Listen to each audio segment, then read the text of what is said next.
পশ্চিমবঙ্গের কৃষকদের জন্য বড় সুখবর। কৃষক বন্ধু প্রকল্পের 2026 সালের প্রথম কিস্তি খারিফ মরশুমের টাকা দেওয়ার ঘোষণা করা হলো। আপনারা সকলেই জানেন যে রাজ্যে বিজেপি সরকার ক্ষমতায় এসেছে, তাই অনেক কৃষক চিন্তায়। নতুন সরকার আসায় কৃষক বন্ধু প্রকল্পের টাকা কি আর দেওয়া হবে? রাজ্যের কৃষকদের কথা মাথায় রেখে কৃষক বন্ধু প্রকল্প চালু রাখার সিদ্ধান্ত নিয়েছেন রাজ্যের নতুন সরকার। শুধু কৃষকদেরকে যে টাকা দেওয়া হবে তা নয়, এবার কৃষকদের বাড়তি টাকাও দেওয়া হবে। জানা যাচ্ছে এবার থেকে কৃষকদের ব্যাংক অ্যাকাউন্টে 9,000 টাকা করে পাঠানো হবে। তো কৃষক বন্ধু প্রকল্পের খারিফ মরশুমের টাকা কৃষকদের ব্যাংক অ্যাকাউন্টে কবে পাঠানো হবে, 9,000 টাকা কোন কোন কৃষকরা পাবে, সমস্ত কিছু জানাবো আজকের এই ভিডিওটিতে এবং আপনাদেরকে প্রমাণ সমেত দেখাবো। তাই ভিডিওটি শেষ পর্যন্ত দেখবেন এবং আপনি কোন জেলা থেকে দেখছেন অবশ্যই কমেন্টে লিখে জানাবেন। পশ্চিমবঙ্গের কৃষকদের এবার 9,000 টাকা দেবে। খারিফ মরশুমের ফাইনাল তারিখ। নতুন সরকার গঠনের পর থেকেই রাজ্যের কৃষকদের মধ্যে ব্যাপক আলোচনা শুরু হয়েছিল, কারণ তৃণমূল সরকারের সময় চালু হওয়া কৃষক বন্ধু প্রকল্প কৃষকের কাছে অত্যন্ত জনপ্রিয় হয়ে উঠেছিল। এই প্রকল্পের মাধ্যমে জমির পরিমাণ অনুযায়ী বছরে 4,000 টাকা থেকে 10,000 টাকা পর্যন্ত আর্থিক সহায়তা দেওয়া হতো। এরই পাশাপাশি বাংলা শস্য বীমা প্রকল্পের সুবিধাও পেতেন বহু কৃষক। কিন্তু বিজেপি সরকার ক্ষমতায় আসার পর থেকেই প্রশ্ন উঠতে থাকে, কৃষক বন্ধু প্রকল্প কি বন্ধ হয়ে যাবে? অবশেষে সেই জল্পনার অবসান ঘটেছে। মুখ্যমন্ত্রী শুভেন্দু অধিকারী মহাশয় তার মন্ত্রিসভাকে নিয়ে গুরুত্বপূর্ণ বৈঠক করেন, আর সেই বৈঠকের পর জানা যায় আগের সরকারের কোনো সামাজিক প্রকল্প আপাতত বন্ধ করা হবে না, অর্থাৎ কৃষক বন্ধু প্রকল্প সহ বিভিন্ন প্রকল্প চালু থাকছেই বলে সূত্রের খবর। এছাড়াও কেন্দ্রের একাধিক প্রকল্পকে রাজ্যে আরও সক্রিয়ভাবে চালু করার প্রক্রিয়াও শুরু হয়েছে, যেমন প্রধানমন্ত্রী জন আরোগ্য যোজনা, দ্বিতীয়ত প্রধানমন্ত্রী কৃষক বীমা যোজনা, পিএম-শ্রী যোজনা, বিশ্বকর্মা যোজনা, বেটি বাঁচাও বেটি পড়াও, উজ্জ্বলা যোজনা সহ একাধিক কেন্দ্রীয় প্রকল্প। তবে মুখ্যমন্ত্রী স্পষ্ট জানিয়ে দিয়েছেন, যেসব উপভোক্তা বর্তমানে আর জীবিত নন অথবা যাদের তথ্য ভুল রয়েছে তাদের অ্যাকাউন্টে আর টাকা পাঠানো হবে না। শুধুমাত্র সক্রিয় এবং যোগ্য উপভোক্তারাই সরকারি প্রকল্পের সুবিধা পাবেন। মুখ্যমন্ত্রী জানিয়েছেন, যাদের নাম ভোটার তালিকা বা এসআইআর তালিকা থেকে বাদ পড়েছে তারা সরাসরি প্রকল্পের সুবিধা নাও পেতে পারেন।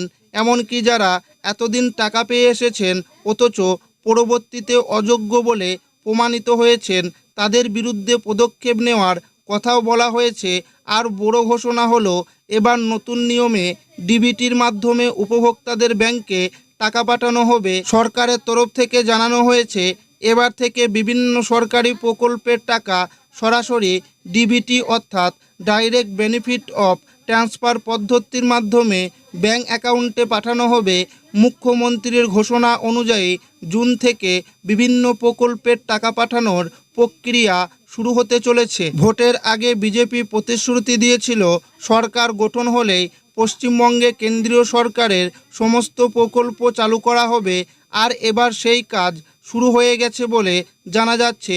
যে সমস্ত প্রকল্প চালুর কথা বলা হয়েছে সেগুলোর মধ্যে রয়েছে প্রধানমন্ত্রী জন আরোগ্য যোজনা, প্রধানমন্ত্রী ফসল বীমা যোজনা, পিএম-শ্রী যোজনা, বিশ্বকর্মা যোজনা, উজ্জ্বলা যোজনা, বেটি বাঁচাও বেটি পড়াও যোজনা। নবান্নে রিভিউ বৈঠকে জানানো হয়েছে, জুন মাসে বিভিন্ন কেন্দ্রীয় প্রকল্পের কাজ রাজ্যে শুরু করা হবে। আর এই ঘোষণার পর থেকেই সরকারি অফিসগুলোতে কাজ শুরু হয়ে গেছে। বন্ধুরা, পুরনো কৃষক বন্ধু উপভোক্তাদের জন্য বড় আপডেট ঘোষণা করা হয়েছে।